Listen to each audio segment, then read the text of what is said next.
like Frank said, I worked at a credit union for 16 years, and while I was at this credit union, I'm going to give you just a little bit more background for myself. I had kids. Lexi's 13, and this one is 10. Jojo's 10. And I found that once I had children, I was actually better at my job. I was a better problem solver, I was more creative, I could multitask better, I had more perspective. I found being a working mom to be something that was actually quite positive, which was the opposite of everything I had been told up until that point. And I got sort of caught up in this idea that being a parent could make you a better employee. I got so caught up in fact that I thought, maybe I'll write a book about that. Have any of you ever done that? You find a passion and you think, maybe I want to write a book?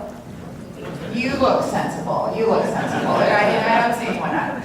That idea bounced around in my head for about 2 years until one day I was at work and I suspected a coworker of something. So I asked her about it. And as she began to answer me, I thought, wait a minute. I know that look. Oh, I know that look. That's the look my 2-year-old gives me when I ask her, Rebecca, did you put your sneaker in the toilet? And she looks at me and says, no, it must have been Daddy.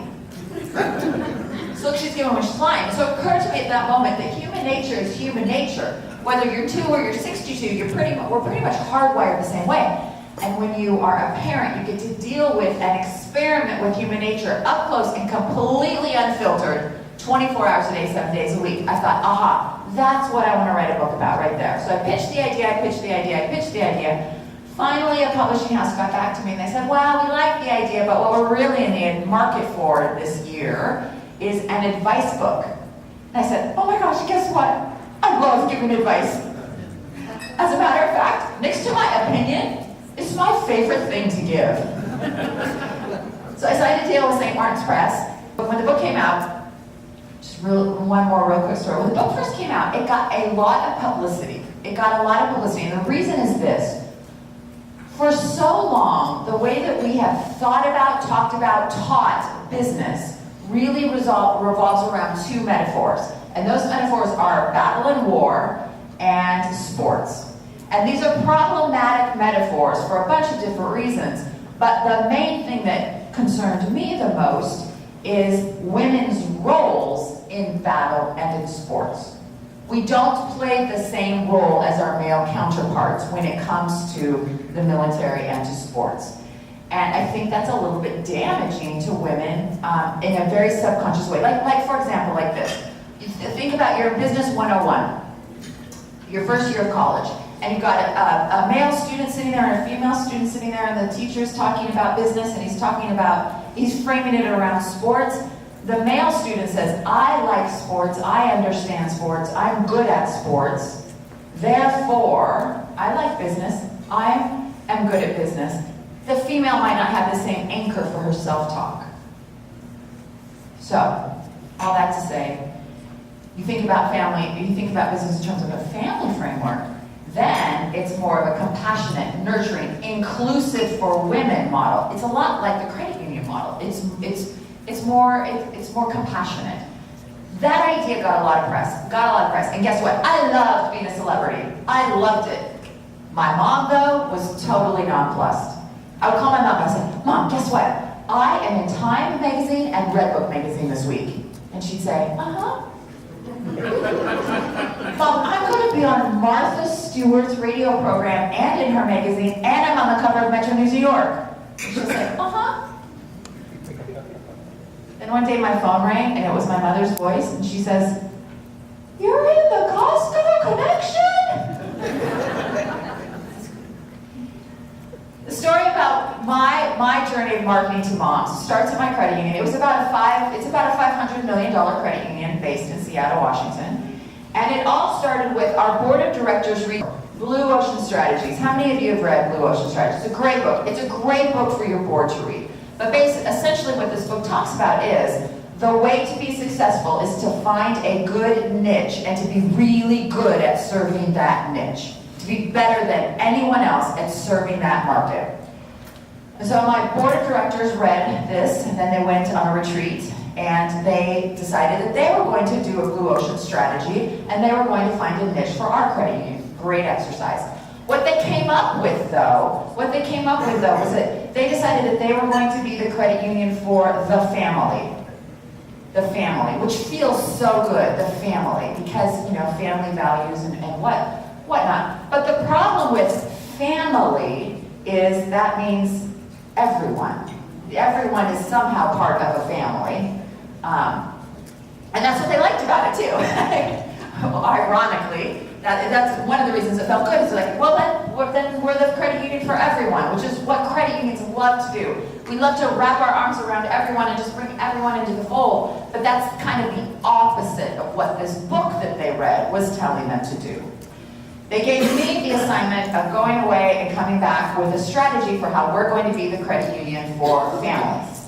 So I did what I normally do when I don't want to do something, and I ignored it. That lasted for about 2 months until the board called me and they said, okay, it's time for you to do your presentation on how we're going to be the credit union for the family.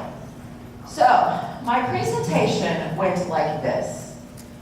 In order to have a strong target market, which is a very smart idea, you really need 4 things. You need affiliation, homogeneity, buying power, and sustainability.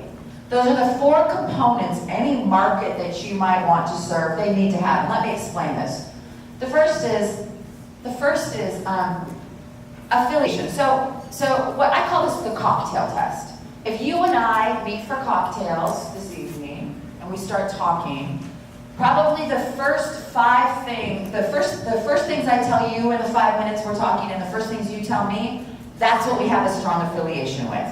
Like for us, we all probably tell people we work in the credit union industry. We have a strong sense of affiliation with the credit union industry. So you want people in the target market have to know they belong to that group. Does that make sense? I'm going to give you a counterpoint to prove this point. Beware of the $40,000 millionaire. It's missing some air right there. The first time I ever visited Dallas to visit a credit union, the person that I was visiting told me, Dallas, anyone here from Dallas? I don't know this to be true, but he said, Dallas is the land of the $40,000 millionaire. And I said, what's that? He said, it's people who make $40,000 but live and act like they're millionaires. They think they are millionaires and they spend like they are millionaires, but they're only making $40,000 a year. Contrast that to, this is a picture of, this is my parents' house right here. My parents bought this house. My parents are the most frugal people I've ever met in my life. My father bought that house in 1971 for $19,000 and he still complains about how expensive it is. 47 years later. The very first time I went to another person's Christmas with my husband, when we went to spend Christmas at his family's house, you know what they did? They ripped into their presents and didn't save the wrapping paper. My mom used the same wrapping paper my entire life. My parents have never, ever, ever rented a car, shipped a package, owned a garbage disposal, or bounced a check. Right, yes, that looked like that? Yes. My parents are frugal. 10 years ago, I'm spending Christmas with my parents. My mom and I are up early, and my mom says to me, do you know anything about Social Security? My mom was 60 years old at the time, 60 years old. She says, do you know anything about Social Security? I said, no, I don't. She said, well, you know, your dad and I are thinking about retiring, but we only have $1 million in the credit union. I'm like, you have $1 million? I said, Mom, you need to talk to an investment advisor at the credit union. She says, oh no, that's what rich people do. I'm like, you are the rich people. My parents do not consider themselves rich. And let me tell you what your credit union is doing. I can almost guarantee you are mixing my parents up with that guy. You're swapping them. You're sending him information about financial counseling because of all the things that he's doing with his account. He's not hearing that. He doesn't need financial counseling. You're sending my parents. What? I'm all over the place. Oh, and I'm filming this too.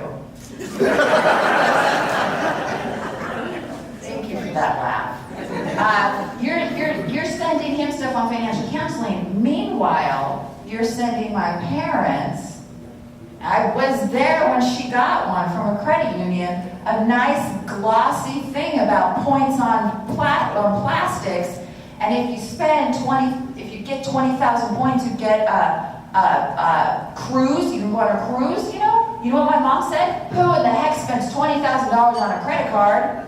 And cruises are for rich people. He's the one you should be sending that stuff to. So the point being, I love my mother. No, the point being, it's not what you think people are, it's what they think they are. And that's very important when you're figuring out a target market, is you have to take into consideration how people categorize themselves. I want to get this right now. Yes, okay. Go on. Are you doing this to me, No, I'm not doing Are you pushing the button? Yes, homogeneity. So when you're picking a target market, you also want a group of people that sort of think and react similarly. They're similar. They are similar in the way that they will react to your messaging, because that offers a certain amount of predictability. You know, that's one of the trouble with the teen market, is the teen market is so vast. You think about also teenagers, you know, they're hard because they're all sorts of different types of teenagers, and they react different, you know, to what your messaging might be. So you want to find a group that has a lot of similarity. They also need to have buying power. You need to be marketing to the people who will buy your stuff. So the role, so when I was talking to the board of directors, I'm like, okay, family is too scattered. Like, family doesn't fit into any of those things. That you have to pick one person from the family. For example, the mother. So you talk about mothers. Mother is on the top 3 things a woman considers herself to be, if she is one. And you think about that. If you meet somebody and you start talking to them, almost immediately you have determined where they work, whether they have children. That, you know, that's sort of like it's your list of what you are. Mothers, they have many perceived similarities, and what I mean by that is they perceive, I'll say we because I'm part of this market, we perceive ourselves to be similar. For example, most moms want our children to do well in school and not take drugs, and most moms want their kids to be healthy and happy, and most moms are worried about devices, you know, too much screen time and violence at school, and, you know, the rise of depression amongst teens. You know, most moms are concerned about these things. Most moms feel like they are doing the best they can possibly do. Most moms want to be recognized for being a good mom, and most moms want their husbands to do more around the house. That's true, actually. There's a study I just showed shows that. Like, they want more help.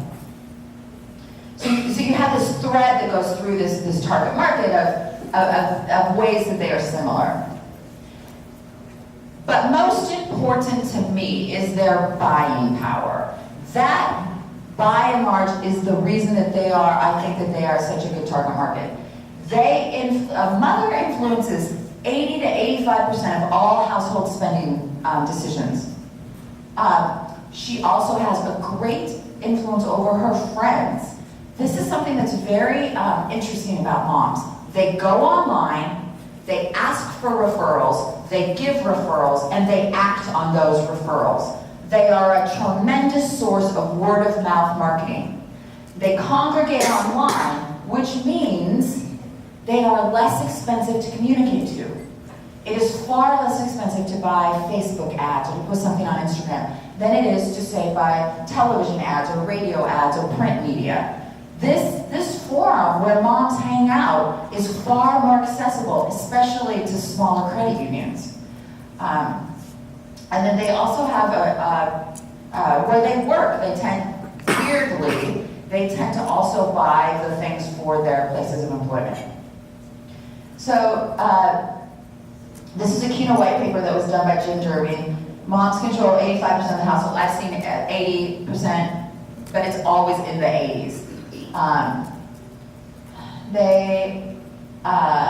million moms own their own businesses, and for the first time in history, there's 4 generations of mothers. Like, it's the first time in history that we have 4 generations of moms alive. The Atlantic did an article about how much women love Facebook. Thanks, Atlantic. But it's true, like women embrace social media far quicker than a lot of the other demographics. When I was preparing for this presentation, I was on Facebook, and I'm a member of this Facebook group called Edmund's Moms. 6,000 women are on Edmund's Moms Facebook page. 6,000 cul-de-sac moms is one credit union calls them. And somebody put up, what bank do you love and why? And the very first comment was, Verity, my old credit union. They have a great savings account for children. My kids get reimbursed for activities I'm already paying for once a year between $40 and $20, depending on their age. They also have a coin machine that they don't charge, and I can do all my share branching there. You know what I would love to do? I would love to send a postcard to 6,000 households that says all of that. But you know what would happen? They would look at that postcard and say, too long, didn't read it, throw it away. But you have a mom put it on Facebook, and they look at that and they're like, ooh, tell me more. What's this coin machine you speak of? Great way to get information out. So, back to my board. So I said to them, family's not good. Let's be the credit unions of moms. And they said, okay, we'll do it. Which was remarkable. So we were off to the races. So the very first thing that I did was, I said, okay, are we doing this? Are we really doing this? Because here's my shot across the bow. I want to take our checking account, which was called Velocity. We had a checking account called Velocity, and I want to call it Cartwheel. I want to call it Cartwheel Checking Account. Let me tell you, let's step back and tell you a little bit about my board. They were all men. There's one woman. All men, all older. They were just like boards. And I said, I want to call it Cartwheel. And I'm like, listen, look at this commercial. And we had this great creative. We had these 2 women sipping their Starbucks on a bench at a park while their children frolicked on a grassy knoll, you know, like moms do. And we had these radio commercials that said, remember when the toughest thing and the most complicated thing in life was executing the perfect cartwheel, cue to the sound of children laughing? You know what moms love? You know what sound they love? The sound of children laughing. They've done studies about what different demographics love. Moms love the sound of children laughing. You know what dads love? Silence. I'm terrible at sound effects, but that when you do a beer and I happen to love that sound too. And so I was so in love with this creative, and I thought I'm like, they're gonna love this. And they just stared at me silently. And then finally, there's this one guy, I loved him. His name was Laird. I got to tell you about Laird. He was in the Navy for 20 years. And then he worked for Boeing building airplanes for 30 years. And then he was retired for 10 years. And he'd been on the board all that time. So Laird he was a man's man. He was a guy's guy. He was old. And he says, I hate Cartwheel. It's terrible. It needs to be something that's like forward movement, strength. It needs to be something like thrust.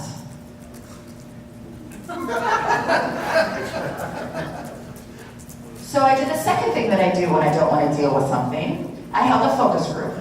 I had a focus group. I brought in community area moms, and I said, here are 3 different checking accounts: Cartwheel, Thrust, and something else. And I invited these guys in to watch what happened. And I'll tell you what happened in that focus group.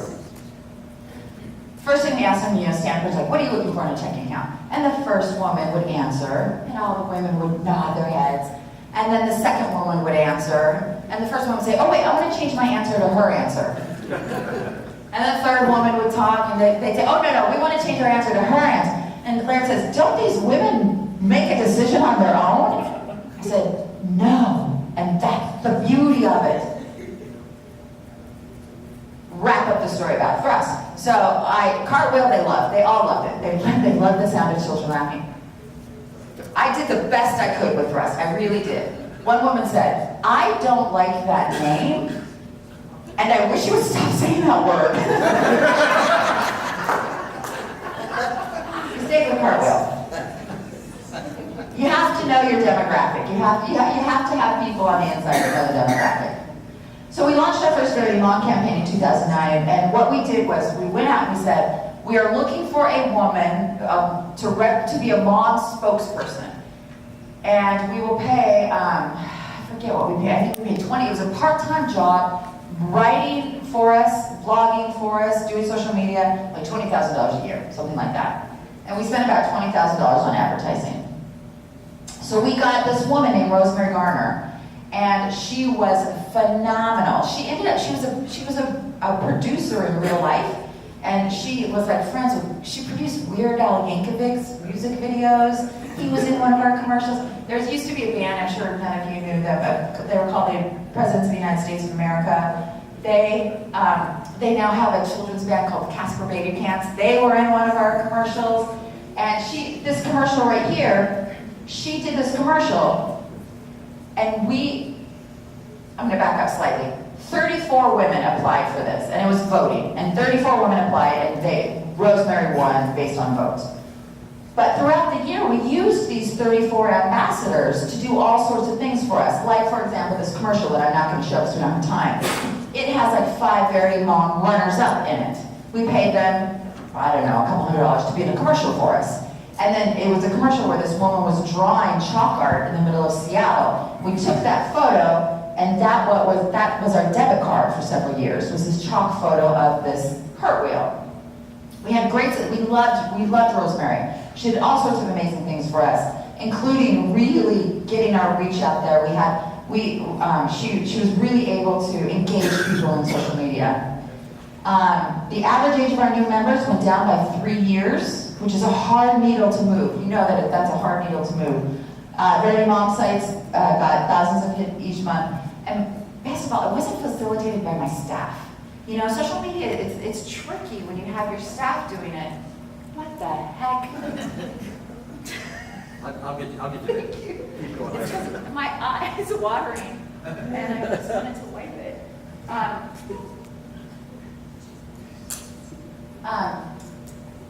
Yeah, so I'm going to move on to yes, it wasn't facilitated by our staff, which is, social media is tricky when you have somebody on staff doing it, because it can suck a lot of somebody's time. It can suck a lot, and it's tricky. But when you have somebody they just do it part-time and that's their only job, it's a little cleaner. So after we had Rosemary for 2 years, then the next thing we did what was called Cartwheel for a Cause. And we went on the radio and we said this. We said, we care about the things our community cares about, and we want to support what you support. Send in a 60-second video. Tell us what nonprofit you love and why, and incorporate a cartwheel. We're going to put them online. We're going to have people vote. And the person with the most votes wins $5,000 for the charity of their choice and $5,000 to themselves. So it was a $10,000 prize. So we did that, and we had 2 runners-up. And then I'm going to show you a quick little video of the winner. We had a press conference, and press actually came, which was remarkable. And we had 54 applicants. On the wrong one. Well, that's not the right one. I know. I'll fix it. That's later, ladies. There we go.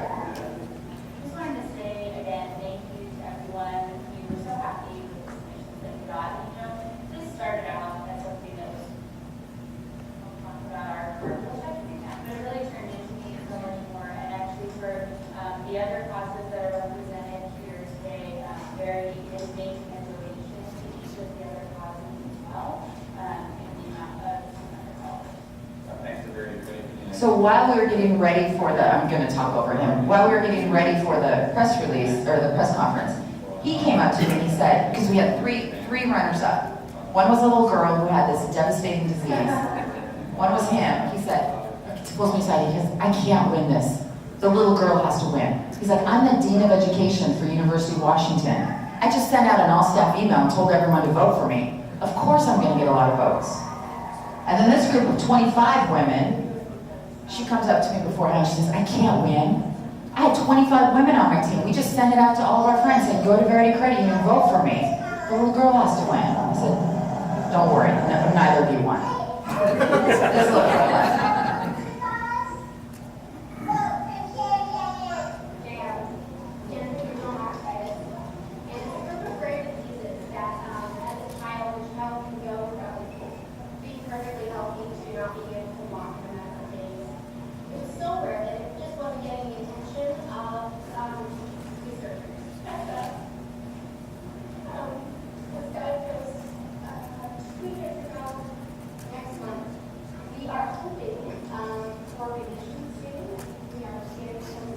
I don't know if you can hear that, but she's talking about this devastating disease her daughter got. And there was not a dry eye in the house. Everyone was just there. Everyone was crying when we gave her the money.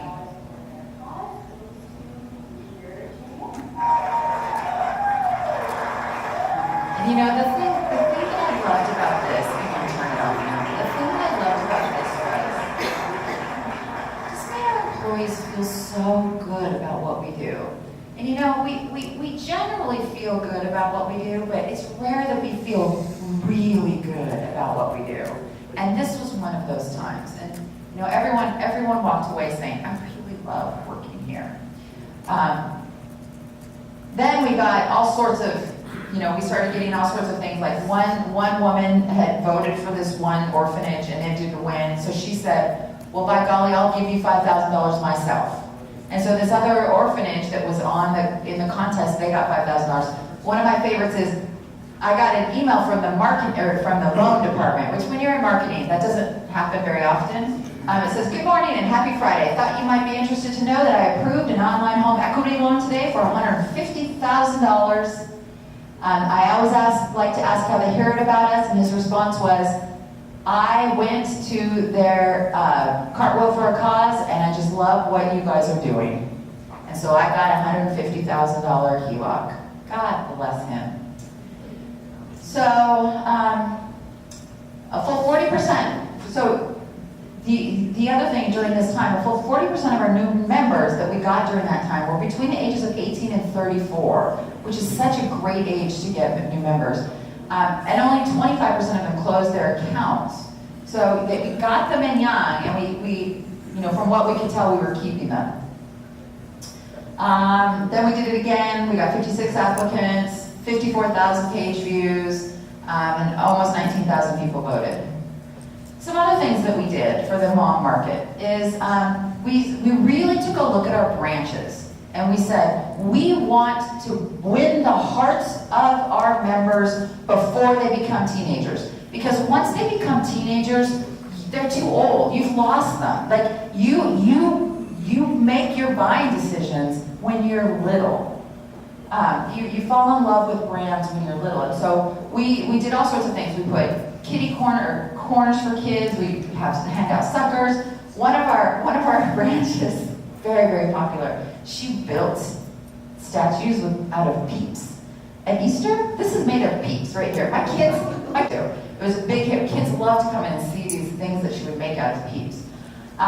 We did this, what we did with our kids' account was we did this. We had a radio commercial that said, it was just a woman talking. She's like, violin, karate, soccer, taekwondo, flute, tennis, and she just lists all these things. She says, it is expensive to have your kids in activities. That's why Verity Credit Union reimburses you for activities for your kids. Once a year, turn in a receipt, and we will give you between $20 and $40, depending on how old your kids were. We opened so many new accounts. And it was funny because we'd always given $10 for a new account opening, but now we were giving just slightly more, and I think we like tripled the amount of new member in the kids group. The other thing that we did was we opened up our meeting rooms. We had a really nice facility. We opened it up for members to use. So PEPS groups and MUPS groups and networking groups and all sorts of things that moms are involved in, they could meet in our meeting rooms at no charge. And this is what I would tell the staff. I love to have strangers come to our office. Look how easy the parking is. Look how easy it is to get to off of I-5. Look at how nice the people are. The only stipulation that we had is if you use one of our rooms, one of our business development team members had to greet you and had to share some time to tell you about our newest loan promotion, our newest CD promotion, or we got FaceTime in front of these people that you're bringing into our credit union. And then we had a series of special products, like bill pay for sandwich generation. People who are taking care of their parents and their kids. Bill pay for if you have to pay your parents' bills because they are getting to a stage in life where they can't pay their own bills. We would set up a program where we would pay your parents' bills for you if you're taking care of your parents. Okay, some other financial industry people who are doing this. So this is PSECU. So I spoke to PSECU. Is there anyone in here from PSECU? No? Okay. I spoke to them, and they have a big website called Money Advice for Moms. And what they were talking about is they looked at their data and they realized that they had a lot of households where they had the parents' accounts, but they did not have the children's accounts. They didn't have the children's accounts. And they really wanted to get that business. And so they started an account. How many of you in here have kids that are teenagers? Yeah, when did your kids get their first debit cards? 13. How many of your credit unions allow 13-year-olds to get debit cards? Great. Actually, it wasn't a debit card, it was a credit card. It was a credit card. Holy smokes. Absolutely. Okay. When they went off to high school and college, they already knew how to pay for it and sign a check, Yeah. and it wasn't that $150 pizza. I would say, since I have 3 girls, I would tell you that most young girls start going to the mall by themselves at 12. And that's when it's really handy to be able to give them a debit card rather than cash. USAA gives debit cards to 10-year-olds. You can be as young as 10 to get a debit card at USAA. But anyway, so PSECU, they wanted to get more into the younger market. And so they launched this, they launched a children's account that is, I think, about 2% for the first $500, one of those types of accounts. And what they found was the best way to get the children's accounts is to bring the moms in. They launched their children's accounts that went up by 16%. They got 16% more new children's accounts because of their Money Advice for Moms. I spoke with Spokane Federal Credit Union, great credit union out in Spokane, and they were talking about, they have something on their website called Mom Sense, and what they did was, their marketing director had her 3rd child and said, I don't want to work anymore. I'm going to stay home. So they built this position for her where she gets paid a certain amount of money for every blog that she writes for them. And then they pay her a certain amount of money for going to like social events or, and then she also comes up with marketing ideas. Like for example, one of the things they did on the last day of school. Spokane is known for, anyone here from Spokane? They have this great, are you from this credit union? No, but I know. Okay. Spokane has a great carousel. It's been a landmark there for decades. And on the last day of school, they gave free carousel rides to kids on their last day of school. And so you could go and ride the carousel for free, paid for by Spokane Federal Credit Union. And the woman who writes the Mom Sense was the one who was there, handing out the flyers and the whatnot. And they've been doing this for a lot of years, and they really like it. And then if you have the chance to go online and see Navy's stuff, their commercials are really good. Clearly, they're targeting moms. Okay, so how am I looking for time? 10 minutes. 10 minutes. Okay, great. Now I'm going to show you 2 other. Okay, thank you. I'm going to show you 2 other industries. The first is I'm going to show you Toyota. So Toyota. Yeah, go ahead. Yeah, let's look at Toyota. We'll look at it for a minute and then I'll talk. Yeah.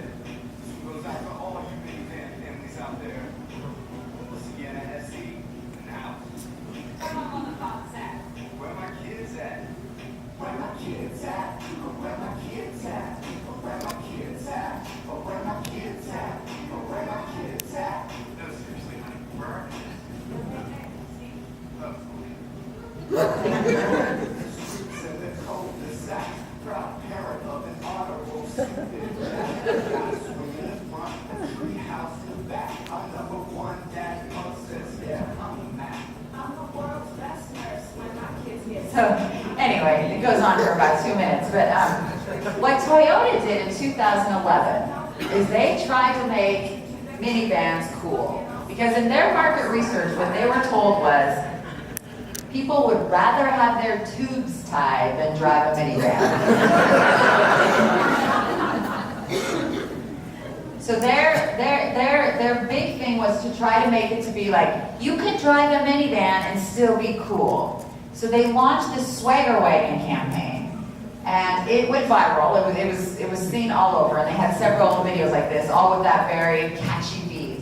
But they also did a lot of product design around what moms need. That's where they put the vacuum cleaner inside the van, the sippy cup holder in the back, all of these things that moms were like, why doesn't a car have this? They added those things. They started advertising in places where women hang out, which was unusual for the car industry. The auto industry has primarily been marketed to men. They started marketing to women. Their sales jumped by 31% in 2011, which was a year that almost all car sales were flat. They were a breakout. Okay, can you stop that one? And the next one I'm going to tell you about is Sousa Tequila. So the other strange thing is beer and liquor has almost always been marketed to men, almost exclusively to men. Sousa Tequila is a small little tequila maker, and they had to compete with the likes of Cuervo and Patron, and these big mega tequila makers. And somebody somewhere said, you know who I think drinks margaritas? I think it's the girls. I think women drink margaritas. And so they launched this campaign, and it was one of the first liquor ads ever targeted towards women, and it's called Make It With a Fireman. Being a fireman is more than just putting out the lights and giving kids CPR. Sometimes my duty. And I'm going to make you watch until 1 minute, 4 seconds, because that's when something miraculous happens. Maybe she needs help with anything. Maybe she wants to go on tea. Could be as simple as understanding that walking in heels is hard. Aussi simple que d'été dernier à Paris. C'est pas. Maybe it's ladies' night. She wants a simple recipe for margaritas. Twist. First, a can of lime. Now hold on to this. We'll be using it. Side note, kittens make everything better. Next, add water. Now, a bottle of light beer. Trust His me. shirt comes off. That's all we need to watch. Out of nowhere, that shirt gratuitously comes off. That ad had 10 million views its first week on YouTube. It stayed on the YouTube top 10 most watched videos for 6 weeks. Who'd have thunk? A kitten, a fireman, and a bare chest. Okay, so I put this in. I have put this in your resources. I think you all have my PowerPoint. A bunch of books that you can read that talk about what I've been talking about today. And I want to end with a thank you. Ron Shetland said, I've said this before and I'll say it over and over, you cannot advertise your way to trust. It has to be experienced. Verity Mom gives moms the opportunity to experience Verity, and it builds a trust and authenticity. That's what we were trying to do with Verity Mom. Do you have questions? You have time for a couple of questions, Jeff? Yeah, a time for. Sherry, were there was a change in the marketing focus, was there a change in product offerings? Yes, so we changed our kit. We changed up our kids account. We always had the Kasasa rewards checking, and that worked well. That you don't have to care where you do your ATM transactions because we'll give you the cash back. And that, at the time, no, that was the only 2 product changes that we made. And did you change has your marketing evolved at all over that time? I mean, okay, so we're going to target this market, but then after a while, you said, wait, we need refinements? Well, I stopped working there, so I can't speak to what has happened since I left. I left 3 years into it, and so I can't really speak to what they're doing now. I don't know. I don't think they're still doing it, mainly because I don't think there's any moms on the executive team. I mean, that's the hard thing about marketing to moms is you probably don't have a lot of moms on your board or on your executive team. And so it's sort of a challenge. You know, and you don't have a lot of moms like maybe at your teller lines, you know, and so you have to continuously tell the story of why you're doing that, why you want to, you know, because they're such influencers, because they bring the children in, because they, you know, you want to be the credit union for the family, and the way to do that is to bring the mom in, you know, and so you have to keep telling that story. Any other questions? Well, I have one more thing then. I brought a few copies of my book that I'm still schlepping. A signed copy of this book makes it, oh, thank you, hold on.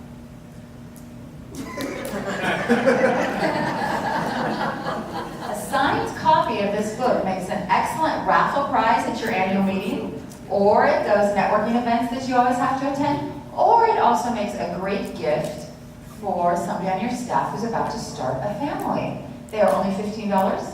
I can take, oh, again, I can take cash, check, plastics, Bitcoin. Thank you all very much. I really appreciate it.